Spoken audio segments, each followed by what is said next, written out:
Anyway, so we are here to talk about the Virtual Hmm. Christian Book Club. And Okay. I'm Evelyn Tinsley. I'm the host of the Virtual Christian Book Club, along with my sister Wanda. This is Wanda Davis, Wanda with a J. And Wanda was kind enough to join me today so that we could talk a little bit about what's going on in the Virtual Christian Book Club. And Wanda has actually been a part of a book club for a number of years. Yes, more than 10 years. Well, tell us about it. Actually, it's been a while. It's been more It's than 10 been, years. oh, I think we started in 2005, so it's been about 15 years. Wow. Wow. Yeah, it's been a while. Our children have all graduated high school. All the babies are going to college now, so we've really grown together. Okay. All right. Yes. I'm seeing looks like Brittany has joined us on our chat. Hey Brittany. She's saying hi. This is my sister Hi, Wanda. Brittany. So we were just talking about how Wanda has been in a book club for more than 10 years, maybe 15 years. And I think, have they mainly met at your house, Wanda? Did your book? No, we actually met at each other's homes. Um, we kind of planned it out so that we were meeting at a different person's home each month. And because the name of the book club is Teachers in Touch, we were all teachers. So we pretty much had our book club held around holidays when teachers are out of school. Um, and around the school year. It was just kind of based on the school year. Okay. So what Hmm. types of books did you all get into? Well, we did a lot of Christian fiction. Okay. We tried to venture out with maybe something a little more complicated, something that maybe centered around nonfiction document. Not I'm saying documentary. It is a documentary, but historical fiction Okay. or historical factual information, but we found that what we really liked were Christian fictions. Okay.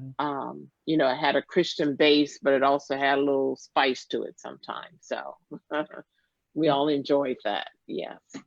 Okay. I didn't know that. So Yes. so would you all read a book each month? Did you all choose a new book each month? In the beginning, it was a book a month. We read a new book each month. We would decide. We actually had a calendar. So our calendar pretty much we determined what we were reading for the entire year. So we've made our calendar based on the school year plus a couple of months in the summer, July and August, and then we had some months off. The beginning of the school year in September, we had the December off, and so we did not meet during that time.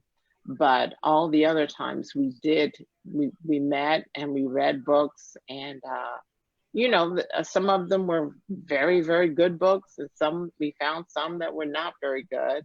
Like I said, it was mainly primarily Christian fiction, and we just like for it to have a little spice to it. That's all. And so, how did you all find the books? Were they from new authors or a variety of authors? How did you go about that? Well, what we did was we just kind of we found some authors that we really enjoyed, and we looked for books by that author. Okay. We also tried new authors. If I remember correctly, we primarily over the years kind of end up going back to the same authors. A lot of times we did end up going back to the same people.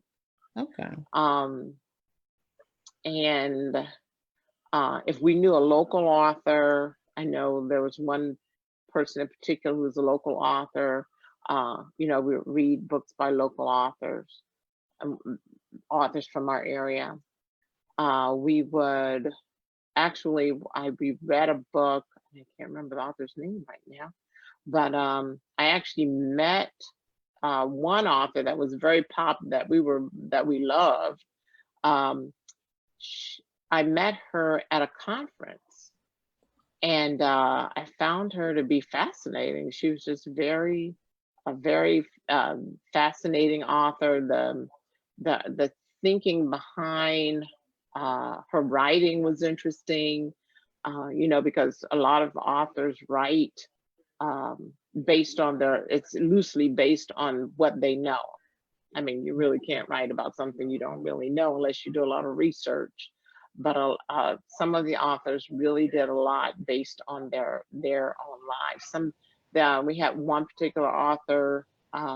We didn't meet this one, but one particular author who did a lot of historical Christian fiction, and I believe she had a history background, so it was pretty interesting. Okay. Some of them were really good, thought-provoking type books. Well, years ago, in terms of where I go to kind of find Christian authors, years ago, I learned about a festival called the Festival of Faith and Writing. Have you heard of that? No, I have not. Okay. Well, and they have a website, and each year they post, a variety of Christian authors that have been invited to speak at their events, and I guess probably sell their books. And so this year I went there just to kind of see what authors there were. And there were a variety. But as I was looking, I ran into a book by Amy Julia Becker. And then for whatever reason, it kind of prompted me to go and look her up on Facebook. Okay. And when I went to look her up on Facebook, and I began to read a little bit more about her platform, which I didn't realize, she had a platform, which all her books are nonfiction. And her platform, she focuses on disability and privilege and racism. Did we lose you, Wanda? Yes, I think you did. Hold on a second. Okay. Oops. I think your video just went off. Okay, I'll get it back on. Hold on. Am I back on now? Back. Okay. Back. That was close. I was trying to swipe away a text message. But sorry about that. That's okay. I was really intrigued by her because of her platform. Number one, because I don't know that I know of another author that speaks to privilege. I just can't think of anybody, and there may be others, and I'd like to learn about others, but she speaks to privilege. And so I read a little bit more about her and found out that she actually had, as a family, I think she was born in North Carolina. She lives in Connecticut now, but she was born in North Carolina. So she had some roots that, kind of similar, in terms of, because I'm in North Carolina now. And so I immediately kind of sent her a message and just said, oh, how exciting. We have so many things in common, and I'd love to get to know more about you. So anyway, she has been really open to the book club, and we have talked on Zoom and connected on Zoom, and it's just amazing how she is much further along. I mean, she speaks, she writes, but how much I relate to her, as a young privileged white woman. and not so much her life in that terms, but I relate to her from a spiritual standpoint. Those things that she the points that kind of bring us together, those Bible verses and how she uses them. And so I was just really excited, and I thought, it would really be great. And I had no idea whether she would agree to come and speak to us. But I was really Mm-hmm. super excited when she said that she would. So Okay. that is going to take place tomorrow at Okay. 11 o'clock a.m. And so if you can, everybody, if you can just put that on your calendar for tomorrow to join us and get a chance to kind of hear Amy Julia Becker and give her. We're going to give her space. I do have some questions for her that I'm just kind of curious about. And she's gonna give me some time to ask those questions. If